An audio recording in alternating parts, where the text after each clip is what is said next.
نبی کا اگلا بھی گناہ معاف ہے، جس نبی کا پچھلا بھی گناہ معاف ہے۔ زندگی کے آخری مرحلے میں اللہ تعالیٰ نے کہا یا رسول اللہ فسبح بحمد ربک واستغفرہ انہ کان توابا۔ یا رسول اللہ زندگی کا آپ کا مشن پورا ہو چکا، جس مقصد کے لیے اللہ نے آپ کو دنیا کے اندر بھیجا تھا وہ کام پورا ہو گیا۔ اب آپ کا کام کچھ نہیں رہا، اب آپ کا کام یہ ہے کہ دنیا سے چل چلاؤ آپ کا قریب ہو چکا ہے، چلنے کی تیاری کیجئے۔ اور تیاری کرنے میں کیا کیجئے؟ فسبح بحمد ربک واستغفرہ انہ کان توابا۔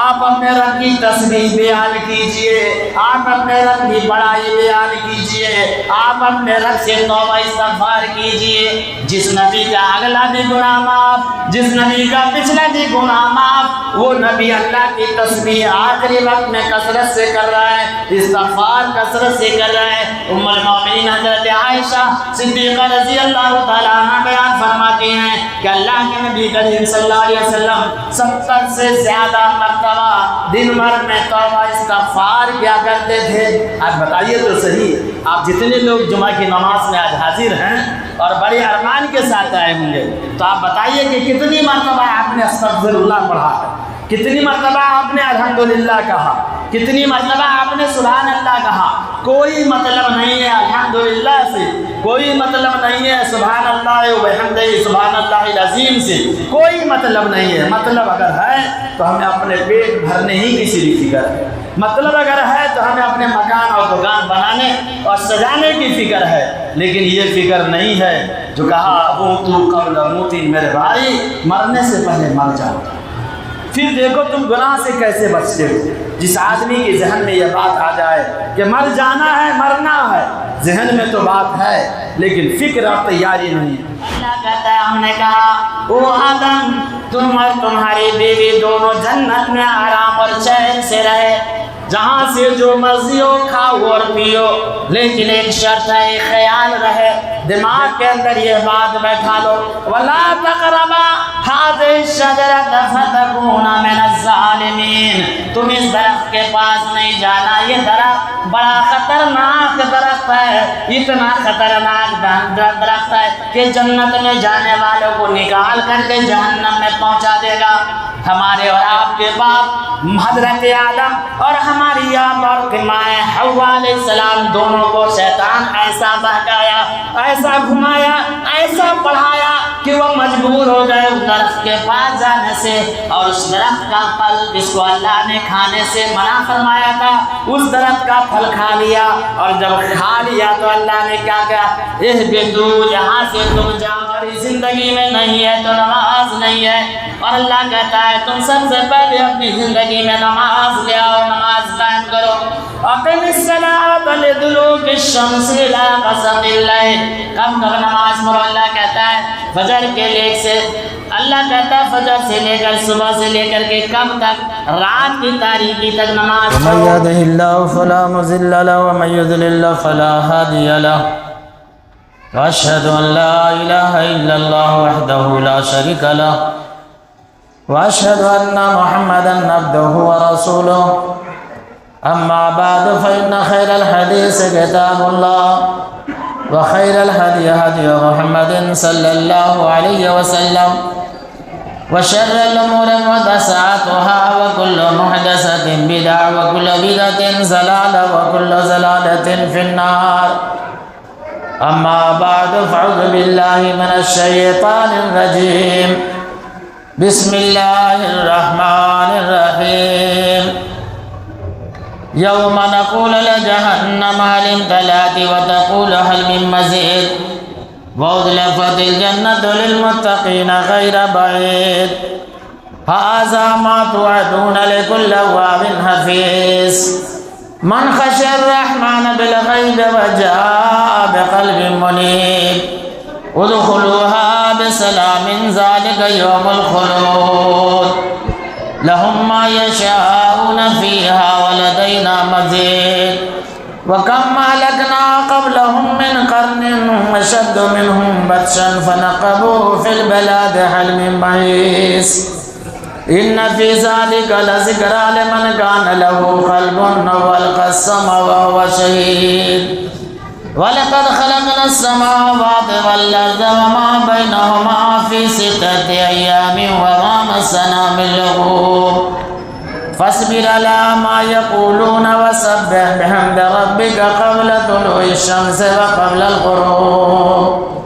وَمِنَ اللَّيْلِ فَسَبِّحْهُ وَأَدْبَارَ السُّجُودِ وَاسْتَمِعْ يَوْمَ يُنَادِ الْمُنَادِ مِن مَّكَانٍ قَرِيبٍ يوم يسمعون الصيحة بالحق ذلك يوم الخروج إنا نحن نحيي ونميت وإلينا المصير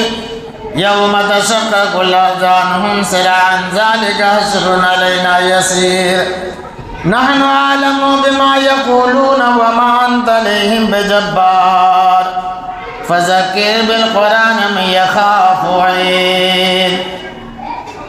فقد قال الله تبارك وتعالى في موضع آخر بسم الله الرحمن الرحيم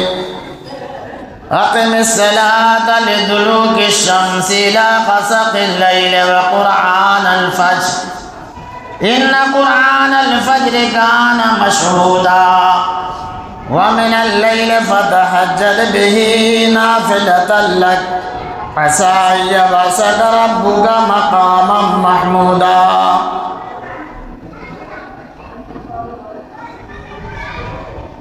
بزرگوں، نوجوانوں، عزیز بچوں، ساری قسم کی بڑائی حمد و ثنا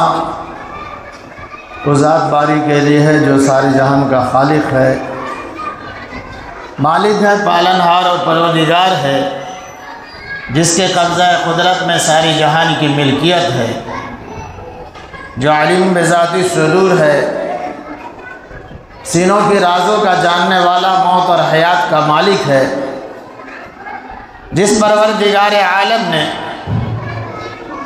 پوری دنیائی انسانیت کے لیے 1,24,000 نبیوں اور رسولوں کو کم و بیش نازل فرمایا، اور سب سے آخر میں تشریف آوری ہوئی احمد مجتبیٰ محمد مصطفیٰ صلی اللہ علیہ وآلہ وسلم کی، اس لیے درود و سلام کا نزول ہو اللہ کے تمام برگزیدہ نبیوں پر، خصوصیت کے ساتھ نبی اکرم صلی اللہ علیہ وآلہ وسلم پر، اور آپ کی پاکیزہ اولاد پر اور تمام صحابہ کرام رضوان اللہ تعالی علیہم اجمعین پر۔ درود شریف پڑھ لیجئے۔ اللہم صلی علی محمد وعلی آل محمد کما صلیت علی ابراہیم وعلی آل ابراہیم انک حمید مجید۔ اللہم بارک علی محمد وعلی آل محمد کما بارکت علی ابراہیم وعلی آل ابراہیم انک حمید مجید۔ میرے بزرگوں، نوجوانوں، عزیز بچوں، آج میں جس عنوان کے تحت آپ کے سامنے گفتگو کرنا چاہتا ہوں وہ ہے شفاعت رسول اللہ صلی اللہ علیہ وسلم۔ لفظ شفاعت کا معنی ہم سب لوگ جانتے ہیں، پیروی کرنا، دوسروں کو اپنی بات کہہ کر کے کسی اور کی مشکلوں میں رہائی دلانا، مصیبت زدہ لوگوں کو پیروی اور پیغام کے ذریعے مصیبتوں سے چھٹکارا دلانا، یہ سارے معنی اور مفہوم ہیں۔ اللہ کے نبی کریم صلی اللہ علیہ وسلم بھی پیروی کریں گے، ان کا بھی شفاعت ہوگا، اور کب ہوگا، کس گھڑی ہوگی، کیسے وقت میں ہوگی، آپ کو تو ساری باتیں معلوم ہے، سنتے آئے ہیں کہ دنیا میں جتنے بھی لوگ آئے ہیں تمام لوگوں کو ایک نہ ایک دن یہاں سے جانا ہے، کوئی بھی آدمی یہاں ہمیشہ کے لیے نہیں آیا، اس لیے موتو قبل موتن کے تحت ہم سارے لوگوں کو مرنے سے پہلے یہ سمجھ لیجئے کہ ہم مر چکے ہیں۔ جس آدمی کے ذہن و دماغ میں، جن کے بارے میں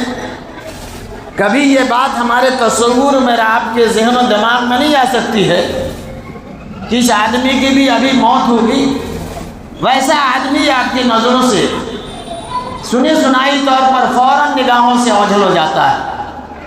یہ دلیل ہے، یا آپ کو سبق دیا جا رہا ہے، آپ کو بتایا جا رہا ہے کہ موت کب آئے گی جس کے بارے میں کسی کو بھی علم نہیں ہے۔ ابھی آئے گی، چند منٹوں کے بعد آئے گی، شام میں آئے گی، کب آئے گی اس کا علم اگر ہے تو صرف اللہ تبارک و تعالیٰ کو ہے، اللہ بزرگ برتر کو ہے کہ کب کن کی موت آئے گی، کس وقت میں آئے گی، جوانی میں آئے گی، بڑھاپے میں آئے گی، کب آئے گی۔ یہ علم اگر ہے کہ کسی کو تو صرف اللہ تبارک و تعالیٰ کو علم ہے۔ اسی لیے جب اس کو علم ہے، ہمیں علم نہیں، آپ کو علم نہیں ہے، تو جب ہمیں علم نہیں ہے، آپ کو علم نہیں ہے، پوری دنیا کو اس کا علم نہیں ہے، تو پوری دنیا کو چاہیے کہ وہ دن آنے سے قبل اس کی تیاری کر لے اور یہ سوچ لے کہ ہم مر چکے ہیں۔ موتو قبل موتن، کہ ہم موت سے پہلے ہی مر چکے ہیں، یہ مان لیجئے، سمجھ لیجئے۔ اور جب یہ آپ کے ذہن میں اور آپ کے دماغ میں اور آپ کے تصور میں جب یہ بات آئے گی تو یقیناً آپ کے اندر کچھ ایمانی جذبہ پیدا ہوگا، ایمانی حرارت جوش مارے گی اور آپ سوچنے لگیں گے کہ ہم کون سا ایسا کام کریں جس سے اللہ تعالیٰ کی قربت اور نزدیکی حاصل ہو۔ آج آپ اس لیے آئے ہیں کہ اللہ تعالیٰ کی قربت اور نزدیکی حاصل ہوگی۔ نماز اس لیے پڑھتے ہیں تاکہ اللہ کی قربت اور نزدیکی حاصل ہو۔ نوافل کا اہتمام لوگ اس لیے کرتا ہے تاکہ قیامت کے دن رسوائی نہ ہو۔ تہجد کی نماز اس لیے پڑھتا ہے تاکہ اللہ کی رضامندی اور خوشنودی حاصل ہو جائے۔ اس کے علاوہ مقصد اور کچھ نہیں ہوتا ہے، اور جب اللہ کی خوشنودی حاصل ہو جائے گی تو اس کے بعد مقصد رہ جاتا ہے جنت کا اور مقصد رہ جاتا ہے جہنم کا۔ اعمال اگر غلط ہیں تو ٹھکانہ جہنم ہے، اعمال اگر اچھے ہیں تو ٹھکانہ جنت ہے۔ اب یہ بتائیے کہ جنت اور جہنم یہ دو چیز ہے۔ میں نے آپ کو بتایا تھا پہلے خطبے میں کہ اللہ تعالیٰ جو جنت بنایا اور جہنم بنایا ہے، تو جنت بھی انتظار کر رہی ہے ہماری اور آپ کی، اور جہنم بھی نافرمانوں کا انتظار کر رہی ہے، جس کے لیے بتایا گیا ان جہنم کانت مرصادا، بے شک جہنم گھات میں ہے، انتظار میں ہے، چھپی ہوئی ہے، کونا اختیار کی ہوئی ہے کہ جہنمی کب میرے قریب آئے گا، میں اس کونے سے نکل کر کے اس کو لپک لوں، اپنے اندر داخل کر لوں۔ ان جہنم کانت مرصادا، بے شک کہ جہنم گھات میں ہے، انتظار میں، چھپ کر کے آپ کا انتظار کر رہی ہے۔ جس طریقہ سے ایک رہزن، ایک لٹیرا اپنے دشمن کو مارنے کے لیے کسی کونے میں چھپا رہتا ہے، کسی گلی میں چھپا رہتا ہے، انتظار میں رہتا ہے کہ میرا دشمن اس راستے سے جو ہی گزرے گا، ہم گلی میں چھپے ہوئے ہیں، گلی سے نکلیں گے اور فوراً اس پر وار کر دیں گے اور اس کو جو ہے موت کی نیند سلا دیں گے۔ ٹھیک ہے، جہنم انتظار میں ہے، کن کی؟ نافرمانوں کی۔ اور جب نافرمانوں کا انتظار جہنم کر رہی ہے، اللہ کے یہاں جانے کے بعد جب ایک میدان محشر قائم ہوگا، اسرافیل جب سور پھونکیں گے، سارے لوگ جب اپنے قبروں سے اٹھ کر کے میدان محشر میں اکٹھا ہو جائیں گے، سارے لوگ اکٹھا ہو جائیں گے، اور اکٹھا ہونے کے بعد نہ یہ پنکھا ہوگا نہ یہ بجلی ہوگی، کچھ نہیں ہوگا۔ اگر کوئی چیز ہوگی تو یہ آپ کے اوپر یہ سورج ہوگی، جس سورج کی گرمی اور حرارت اور تپش سے بچنے کے لیے ہم نے پنکھے کا انتظام کر رکھا ہے، سائے کا انتظام کر رکھا ہے، چھت کا انتظام کر لیا ہے تاکہ دھوپ کی گرمی مسجد کے اندر نہ آنے جائے۔ اور اگر تھوڑی دیر کے لیے یہ پنکھا بند تھا تو سارے لوگ نظر اٹھا کر کے دیکھ رہے تھے کہ کب پنکھا چلے گا۔ گرمی محسوس ہو رہی ہے، انتظامیہ کے اوپر انگلی اٹھانے کی بات ہو رہی ہوگی، یہ کیسا منتظم کار ہے جو ایسا کر کے رکھا ہے، ایسا انتظام کر کے رکھا ہے۔ بجلی نہیں ہے، جنریٹر موجود ہے لیکن لائٹ کا انتظام نہیں ہے، پنکھا نہیں چل رہا ہے، یہ ساری انگشت نمائی انتظامیہ پر ہمارا اور آپ کا ہوگا۔ ہم بھی سوچ رہے تھے کہ گرمی لگ رہی ہے اور آپ بھی وہی بات سوچ رہے تھے، گرمی لگ رہی ہے، پنکھا نہیں چل رہا ہوتا ہے۔ میرے بھائیوں، آج تو یہاں آپ نے پنکھے کا انتظار کر لیا ہے، پنکھا چلے گا، جنریٹر چلے گا، بجلی آئے گی، ہم لوگ چین اور سکون سے رہیں گے۔ اگر اللہ نے طاقت دیا تو آپ اپنے اپنے گھروں میں کولر کا بھی انتظام کر کے رکھے ہوں گے کہ گرمی نہ لگے، لیکن میدان محشر میں وہاں کوئی کولر نہیں ہوگا، کوئی پنکھا نہیں ہوگا، کوئی چھت نہیں ہوگا، میدان محشر ہوگا۔ آپ کے سر پر اگر کسی کا سایہ ہوگا تو وہ سورج کا سایہ ہوگا، اور کتنا سایہ ہوگا، کیسے سایہ ہوگا، کتنی قریب میں ہوگا، کتنی تمازت اور کتنی حرارت اور کتنی دھوپ کی گرمی آپ کو وہ پہنچائے گا۔ اللہ کے نبی کریم صلی اللہ علیہ وسلم بیان فرماتے ہیں کہ وہ ایک سرمے کی سلائی جس سے ہم سرما اپنے آنکھ میں ڈالتے ہیں، یا تو سرمے کے برابر ہوگا۔ میل کا لفظ ہے، میل، ایک میل، وہ میل کو کہا گیا کہ سرمے کی سلائی کے برابر میں دوری ہوگی، یعنی آپ یہاں پر سر ہے تو اتنی ہی پر آپ کا سورج ہوگا۔ آپ اندازہ لگائیے کہ جب ہمارے سر پر سورج ہوگا اس کی گرمی کا کیا عالم ہوگا، اس کی تپش کا کیا عالم ہوگا، ہم کس حال میں ہوں گے۔ اللہ کے نبی کریم صلی اللہ علیہ وسلم بیان فرماتے ہیں، او میرے امتیوں، ذرا دھیان تو دینا کہ اس دن کے لیے تمہارے پاس کون سی تیاری ہے۔ ایک صحابی نے اللہ کے نبی سے پوچھا، یا رسول اللہ، قیامت کب آئے گی؟ اللہ کے نبی نے بیان فرمایا، او اللہ کے بندے، تم نے قیامت کے لیے کون سی تیاری کی ہے؟ کون سی تیاری کی ہے؟ ہمارے پاس کون سی تیاری ہے؟ آپ کے پاس کون سی تیاری ہے؟ آج سارے خطیب، سارے علماء اور پوری دنیا کے علماء یہی بیان کرتے ہیں اور بیان کر کے آپ کو کہتے ہیں، ساروں طرف سے گھوم کر کے آنے کے بعد آپ کو کہا جاتا ہے عمل اچھا کیجئے تاکہ قیامت کے دن اللہ کی عدالت میں رسوائی نہ ہو۔ اتنی دور پر ہوگا۔ اللہ کے نبی بیان فرماتے جب اتنی ہمارے سر سے، آپ کے سر سے 4 انگلوں سلائی کی کاٹھی کے برابر مان لیجیے دوری ہوگی تو اس کی کتنی گرمی ہوگی، کتنی حرارت ہوگی، جھلس جائیں گے۔ اور اس جھلسنے کی وجہ سے دھیرے دھیرے آپ کے جسم سے، ہمارے جسم سے پسینہ چلے گا، پسینہ چلے گا۔ کون خوش نصیب ہوگا؟ جس کا پسینہ جس تلوے میں ہوگا، جس کا پسینہ جب چلے گا تو اس کا پسینہ تلوے میں رہے گا، تلوا سے اوپر اس کا پسینہ نہیں چلے گا۔ اللہ کے نبی بیان فرماتے ہیں، وہ آدمی کون ہوگا، کون خوش نصیب ہوگا؟ وہ خوش نصیب ہوگا جو مومن ہوگا، پورا مومن ہوگا، خالص مومن ہوگا۔ اس کو اللہ تعالیٰ پسینہ جب چلے گا اس کے جسم سے تو اس کے پیر میں پسینہ رہے گا، پیر سے پسینہ اس کا اوپر نہیں جائے گا۔ اب اس کے علاوہ جو عام مومن ہوگا، عام قسم کے مسلمان ہوں گے، جتنے بھی لوگ ہوں گے، اعمال کے لحاظ سے اس کا پسینہ اس کے جسم سے نکلے گا، اور کتنا نکلے گا؟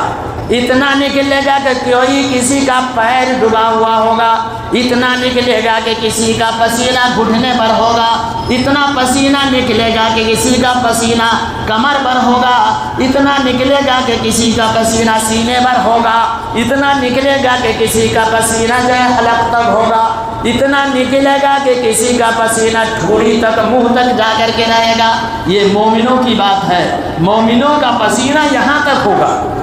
اور جو نافرمان ہوں گے ان کا پسینہ منہ سے اوپر بھی چلا جائے گا اور کان کے برابر میں بھی آ جائے گا۔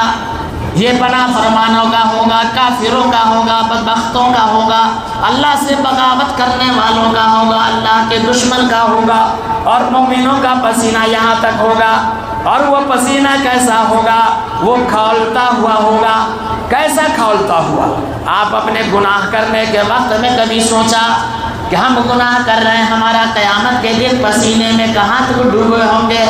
آپ اگر غلطی کر رہے ہیں تو آپ نے احساس کیا کہ اس غلطی کی سزا قیامت کے دن میدان محشر میں اللہ تعالیٰ ہم کو کیا دے گا؟ تو یہ سارے ہمیں اور آپ کو اپنے گناہوں کے وقت میں، اپنی غلطیوں کے وقت میں سوچنا چاہیے کہ اس کا انجام کیا ہونے والا ہے، انجام کیا ہوگا، کیسی ہماری ہوگی۔ جب سارے لوگ پریشان ہوں گے، سارے لوگ پریشان ہو جائیں گے، حساب کتاب ہو جائے گا میدان محشر میں، دور دور تک لوگ نظر اٹھا کر کے دیکھیں گے ہمارا کوئی معاون کہیں کونے میں تو ہے، کہیں تو ہے تلاش کرے گا، لیکن اس کا معاون نزدیک ہوگا، لیکن وہ اس کے قریب نہیں آئے گا۔ سب نفسی نفسی کے عالم میں ہوگا۔ جب نفسی نفسی کی گھڑی ہوگی، ایسے گھڑی میں آدمی گاؤں اور سماج میں جب پریشانی ہوتی ہے، کیس اور مقدمہ اور ناجائز باتوں کی جب بات سامنے آتی ہے، اس گھڑی میں آدمی کوئی پیروی کرنے والا تلاشتا ہے، معاون تلاشتا ہے کہ آج میں بہت پریشان ہوں، میرا کوئی پریشانی کو دور کرنے والا نہیں ہے، کوئی ہے میرا بندہ جو میری مدد کرے، میرا ساتھ دے۔ کوئی مل جاتا ہے، کوئی مدد کر دیتا ہے، کبھی کی پیروی کر دیتا ہے، ان کو تھانہ جانے سے، جیل جانے سے پیروی پیغام کے ذریعے بچا لیتا ہے۔ اس دن لوگ پریشان ہوں گے اور کہیں گے آج کیا ہوگا، آج کیا ہوگا، ہم کس حال میں ہوں گے؟ پریشانی میں ہوں گے، لوگ نظر اٹھا کر کے دیکھیں گے سارے لوگ، اور تلاش کریں گے کہ آج کے دن کوئی آدمی ہے جو ہماری مدد کرے گا۔ تمام آدم کی اولادوں کی نظر حضرت آدم علیہ نبینا علیہ الصلوۃ والتسلیم کی طرف جائے گی، اور سارے لوگ حضرت آدم کے پاس پہنچیں گے اور حضرت آدم سے کہیں گے یا تونک آدم، لوگ آدم علیہ السلام کے پاس آئیں گے اور کہیں گے اے آدم، آپ ہمارے باپ ہو، آپ ہمارے پرکھا ہو، آپ ہمارے دادا ہو، آپ ہمارے لگن دادا ہو، تمہاری وجہ سے پوری دنیا آباد ہوئی ہے، تمہاری ہی سے نسل چلی ہے، اور اتنے لوگ سارے کے سارے انسانیت وجود میں آئی ہے۔ آج ہم کچھ تو میرے اوپر رحم کیجئے۔ مادر الناس، اے آدم، کیا لوگوں کی حالت کو نہیں دیکھتے ہیں کہ لوگ کیسے پریشان ہے؟ کوئی گھٹنے پر پسینہ میں، کوئی حلق پر پسینہ میں ڈوبا ہوا ہے، اور پسینے کی کیفیت یہ ہے کہ وہ جب دھوپ و کڑوا تیل جب کڑاہ میں آگ پہ ڈالا جاتا ہے، اور جس طریقے سے وہ تیل جو ہے کڑکتا ہوا ہوتا ہے، اس انداز میں وہ پسینہ کڑک رہا ہوگا، اور اس کڑک میں سارے لوگ پریشان ہوں گے۔ ہر آدمی نفسی نفسی کے عالم میں ہوگا، اور یہ کہہ رہا ہوگا کہ کوئی جگہ آرام کی ملے، کوئی چین کی جگہ ملے، کوئی سکون کی جگہ ملے، جہاں جا کر کے میں آرام اور چین کی زندگی گزاروں۔ تو چین کی زندگی، آرام کی جگہ تلاشنے کے لیے لوگ حضرت آدم علیہ نبی علیہ الصلوۃ والتسلیم کے پاس جائیں گے اور کہیں گے اے آدم، آپ ہمارے باپ ہیں، آپ ہمارے پردادا ہیں، آپ کو اللہ نے یہ مقام دیا ہے۔ کیا مقام دیا؟ کہ اللہ تعالیٰ نے آپ کو اپنے ہاتھ سے بنایا ہے۔ یہ مقام ہے حضرت آدم کا، ان کی عظمت ہے۔ جس آدم کو اللہ نے اپنے ہاتھ سے بنایا، اس آدم کے پاس لوگ جائیں گے اور کہیں گے آپ کا مقام یہ ہے کہ اللہ نے آپ کو اپنے ہاتھ سے بنایا ہے، اور پھر کہے گا کہ اللہ نے جب آپ کو اپنے ہاتھ سے بنایا تو فرشتوں سے کہہ کر کے اللہ نے آپ کا سجدہ کروایا ہے۔ یہ مقام ہے آپ کا۔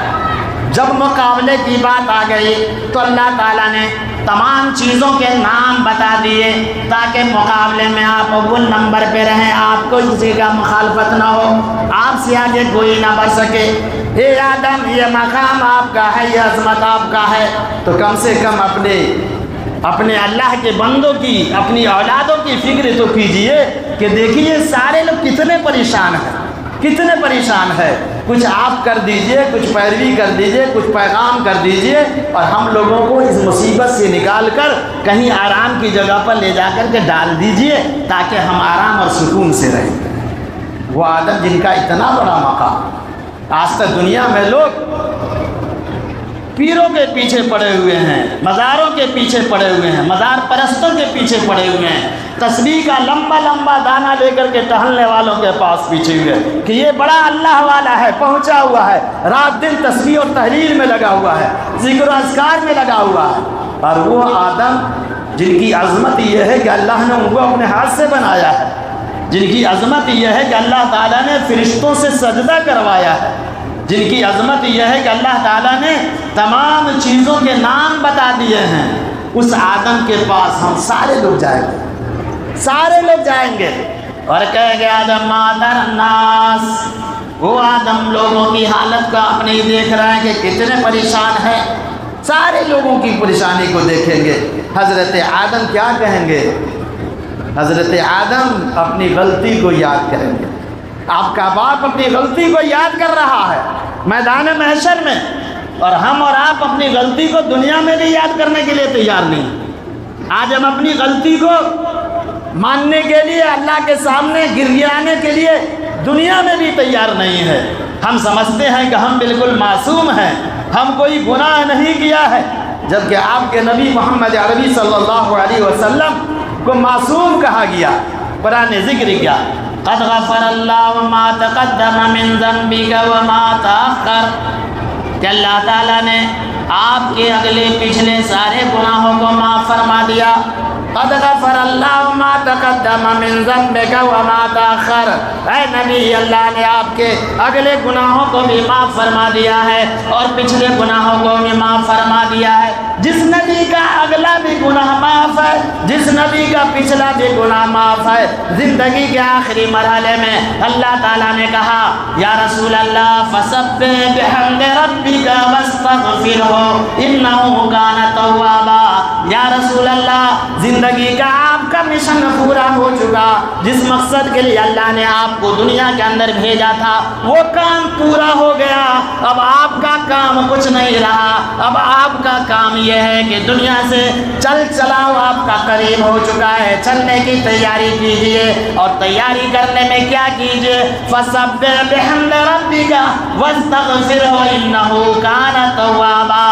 آپ اپنے رب کی تسبیح بیان کیجئے، آپ اپنے رب کی بڑائی بیان کیجئے، آپ اپنے رب سے توبہ استغفار کیجئے۔ جس نبی کا اگلا بھی گناہ معاف، جس نبی کا پچھلا بھی گناہ معاف، وہ نبی اللہ کی تسبیح آخری وقت میں کثرت سے کر رہا ہے، استغفار کثرت سے کر رہا ہے۔ ام المومنین حضرت عائشہ صدیقہ رضی اللہ تعالیٰ عنہ بیان فرماتی ہیں کہ اللہ کے نبی کریم صلی اللہ علیہ وسلم 70 سے زیادہ مرتبہ دن بھر میں توبہ استغفار کیا کرتے تھے۔ آج بتائیے تو صحیح، آپ جتنے لوگ جمعہ کی نماز میں آج حاضر ہیں اور بڑے ارمان کے ساتھ آئے ہوں گے، تو آپ بتائیے کہ کتنی مرتبہ آپ نے استغفر اللہ پڑھا ہے، کتنی مرتبہ آپ نے الحمدللہ کہا، کتنی مرتبہ آپ نے سبحان اللہ کہا۔ کوئی مطلب نہیں ہے الحمدللہ سے، کوئی مطلب نہیں ہے سبحان اللہ و بحمدہ سبحان اللہ العظیم سے، کوئی مطلب نہیں ہے۔ مطلب اگر ہے تو ہمیں اپنے پیٹ بھرنے ہی کی صرف فکر ہے،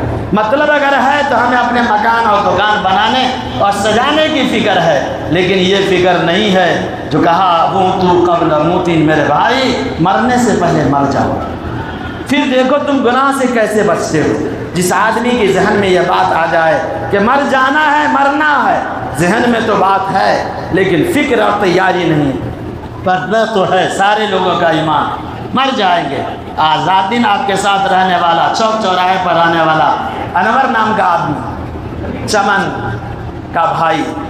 جو رات دن چوک پر آنا اور جانا، کچھ نہیں، سب کچھ کرنے کے بعد رات میں گیا، طبیعت خراب ہوئی، دنیا سے چلا گیا۔ اللہ نے بولا کیا بتاؤ، پھر ان کے بعد کن کی باری ہوگی، ان کے بعد کن کی باری کون جانتا ہے؟ اس انور کے بعد کس کی باری ہوگی، میری باری ہوگی کہ آپ کی باری ہوگی کہ ان میں سے کسی اور کی باری ہوگی؟ پھر آپ کیوں نہیں ہوش لے رہے ہیں، کیوں نہیں ہوش کا ناخن لے رہے ہیں؟ اللہ نے آپ کو رات دن میں 5 وقت کی نمازیں فرض کی ہیں، آپ کیوں نہیں اللہ کی عدالت میں آ کر کے جھکتے ہیں، گرتے ہیں، گر گراتے ہیں؟ روزی بھی وہی دیتا ہے، کھلاتا بھی وہی ہے، پلاتا بھی وہی ہے، سب وہی کرے گا، لیکن پھر بھی فکر نہیں ہے، آپ کو اپنے آپ پر گھمنڈ ہے کہ ہم اتنا کما لیں گے، اتنا کما لیں گے، کچھ نہیں کمائیں گے۔ جب تک اللہ نہیں چاہے گا آپ کو کہیں روزی نہیں ملے گی، جب اللہ نہیں چاہے گا آپ کے کاروبار میں کوئی ترقی نہیں ہوگی، جب تک اللہ نہیں چاہے گا رکھنے والا پیسہ آپ کو نہیں ملے گا، کھانے کے لیے فاقہ کشی ہوگی، اور اللہ چاہ جائے تو فاقہ بھی ختم، ساری چیزیں آپ کے اندر کھانے پینے کے لیے مہیا، اور گھر میں سجا کر کے صندوق میں بند کر کے تجوری میں تالا لگا کر کے روپیہ دینے والا بھی اللہ تعالیٰ ہی دے گا۔ تو آپ نے کون سی تیاری کی؟ اللہ کے نبی کریم صلی اللہ علیہ وسلم کہ صحابہ کرام رضوان اللہ تعالیٰ میدان محشر کے سارے لوگ کہاں پہنچیں گے؟ ہم سارے کے باپ حضرت آدم علیہ نبینا علیہ الصلوۃ والتسلیم کے پاس پہنچیں گے۔ بس تھوڑی سی بات کہہ کر کے ختم کر دیتا ہوں، وقت ہو گیا ہے۔ سارے لوگ پہنچیں گے تو حضرت آدم اپنی غلطی دہرائیں گے، اپنی غلطی کے دہرائیں گے اور کہیں گے او اللہ کے بندے،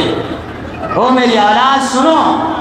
آج میں تمہارا کوئی کام نہیں آ سکتا۔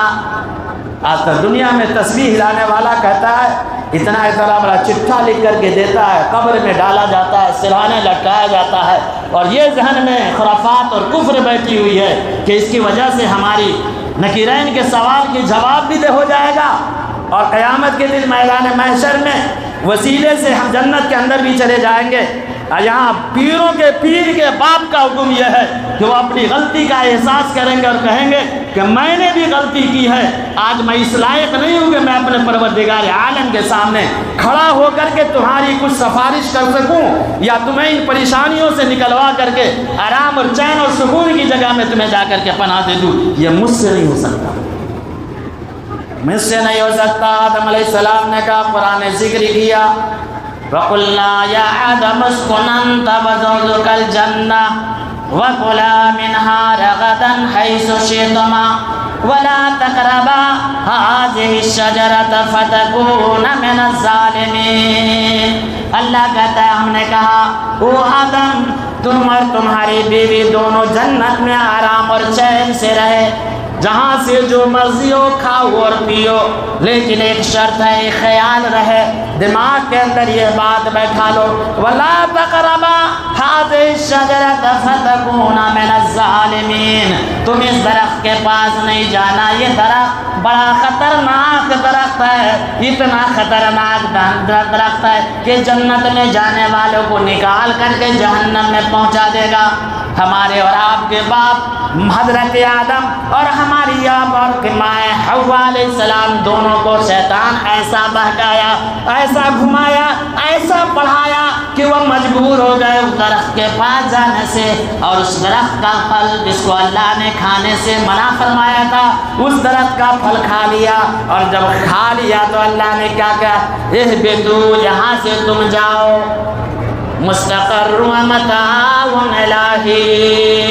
وہ آدم تم اور تمہاری بیوی دونوں جنت سے نکل جاؤ۔ کتنا چین سے میرے باپ تھے، کتنا سکون سے تھے، فراوانی تھی جنت میں، جہاں سے چاہے جس جگہ سے کھائے پیے، کوئی اللہ کی طرف سے پابندی نہیں، لیکن ایک پابندی تھی جس کو اللہ نے منع فرما دیا تھا کہ یہ درخت ہے، اس کے پاس نہیں جانا، یہ خطرناک درخت ہے، اگر جاؤ گے تو تمہارے لیے نقصان ہوگا۔ شیطان نے گھما کر کے پھرا کر کے الٹا پڑھایا، سیدھا پڑھایا، الٹا سیدھا پڑھا کر کے اس کو وہاں گیا اور کھلا دیا۔ ایک بات دھیان میں رکھ لیجئے سب آدمی، لالچ بہت بری چیز ہے، لالچ بہت بری چیز ہے، اور لالچ کی وجہ سے آدمی بڑا سے بڑا نقصان اٹھاتا ہے۔ حضرت آدم کو تھوڑی سی لالچ شیطان نے دی اور کہا آپ جانتے ہیں، کہا کیا، اللہ نے آپ کو اس کا پھل کھانے سے کیوں منع فرمایا ہے؟ کہا نہیں جانتے، کہا اس لیے منع فرمایا ہے کہ اگر اس کا پھل کھا لیتے ہیں آپ تو ہمیشہ ہمیشہ جنت میں رہیے گا، اور اللہ نہیں چاہتا ہے آپ کو ہمیشہ جنت میں رہنے دیں۔ ذہن میں بات آ گئی، ہو بات تو صحیح مان، اللہ تو اسی لیے منع کیا، اللہ تو اسی لیے منع کیا، اس لالچ میں، جنت میں ہمیشہ رہنے کے لالچ میں کہ ہمیشہ رہیں گے، تو شجر ممنوعہ کا پھل کھا لیا، اور کھا کر کے اللہ نے کیا کہا،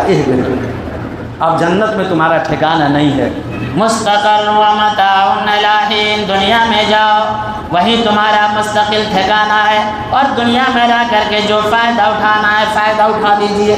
یہ غلطی حضرت آدم اپنی اولاد کے سامنے میدان محشر میں دہرائیں گے، یہ غلطی میں نے کی ہے، اب کس منہ سے اللہ کے سامنے میں جاؤں، میری ہمت نہیں ہے، میری جرأت نہیں ہو رہی ہے کہ میں تمہارے لیے اپنے پروردگار سے جا کر کے کہوں کہ اللہ ان لوگوں کو معاف کر دیجئے، ایک آرام اور سکون کی جگہ پر اس کو ڈال دیجیے، تو یہ پیروی کریں گے۔ اللہ کے نبی کریم صلی اللہ علیہ وسلم کی قیامت کے دن بات آئے گی، یہ ابھی تو صرف آدم کا ذکر ہے کہ آدم اپنی غلطی کا ذکر کیا، اپنی غلطی کا دہرایا کہ ہم نے یہ غلطی کی ہے جس کی وجہ سے مجھے جنت سے نکل کر کے دنیا میں جانا پڑا،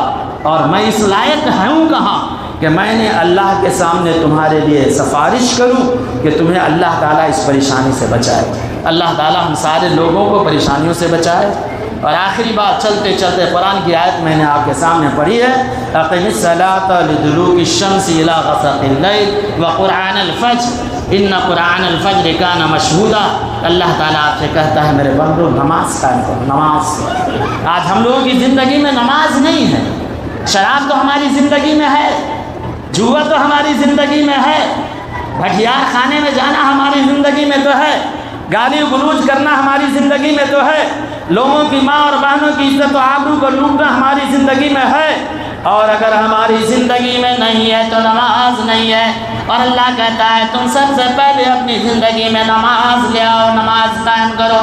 اقم الصلاۃ لدلوک الشمس الی غسق اللیل، کب کب نماز پڑھو؟ اللہ کہتا ہے فجر کے لیے سے،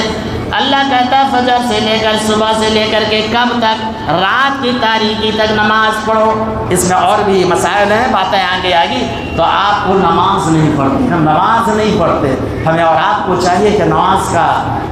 انتظام، نماز کا احتیاط اور نماز کا اہتمام کرے۔ اللہ ہم سارے لوگوں کو سننے سے زیادہ اپنی غلطیوں پر نادم ہونے، شرمندہ ہونے کی توفیق عطا فرمائے۔ اور ہر نماز میں اذان کے بعد نمازی اور جو لوگ مسجد کے طلبہ علماء ہے جو مسجد میں آتے ہیں، وہ ہمیشہ اذان کے بعد یہ دعا کرتے ہیں، اللہم رب هذه الدعوة التامة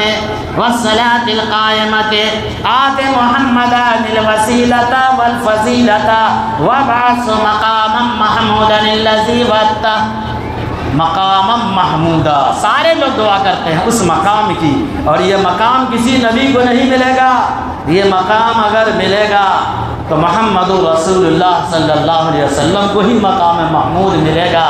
اور سارے الجھنوں اور پریشانیوں سے نکل کر کے جب سارے لوگ آپ کو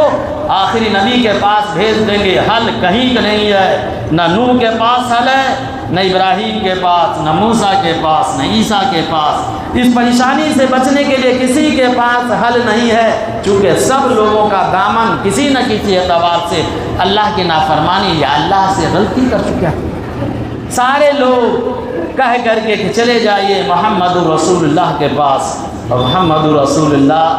مقام محمود پہ کھڑے ہوں گے، اللہ وہاں آپ کو لے جا کے کھڑا کرے گا اور وہیں سے آپ کی شفاعت شروع ہوگی۔ اللہ ہم سارے لوگوں کو سننے سے زیادہ سمجھنے اور محمد رسول اللہ صلی اللہ علیہ وسلم کی سنت اور سیرت کے مطابق زندگی گزارنے کی توفیق عطا فرمائے، اور قیامت کے دن اللہ ہم سارے لوگوں کو، عالم اسلام کو، سارے مومنوں کو، اللہ تعالیٰ مسلمانوں کو محمد رسول اللہ صلی اللہ علیہ وسلم کی شفاعت نصیب فرمائے۔ صلی اللہ تعالیٰ علی خیر خلقہ و آلہ و صحبہ اجمعین برحمتک یا ارحم الراحمین۔